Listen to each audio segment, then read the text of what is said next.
కానీ మిస్ ఇండియాకెళ్ళాలనే ఆలోచన ఎక్కడొచ్చింది madam first? Just signs from the universe అండి. హ్మ్. జాబ్ చేస్తుంటే ఎక్కడో లోపల ఉంటది కదా! హ్మ్.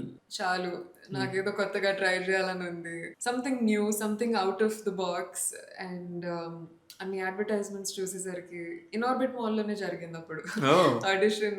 సో, ఆల్ దోస్ పోస్టర్స్ కొంతమంది ఫ్రెండ్స్ కూడా మెసేజ్ చేయడము, వెళ్లి ట్రై చేయముంది. So, there were so many little signs అండి. అలా నాకి చెప్పినప్పుడు మీరు రియలైజ్ అయ్యారు. నాలో యాహ్! ట్రై చేద్దాము. హ్మ్. ఏముంది? హ్మ్. పోయేదేముంది. పోయేదేముంది? అంతకుముందు ఏం జాబ్ చేసేవాళ్ళు మీరు? అంతకుముందు I was a financial software analyst అండి. Oh! Yeah! So, this was in a company called FactSet. Computer science graduate నేను. Okay. So, uh tech hmm. సైడ్‌లో వర్క్ చేసేవాళ్ళం.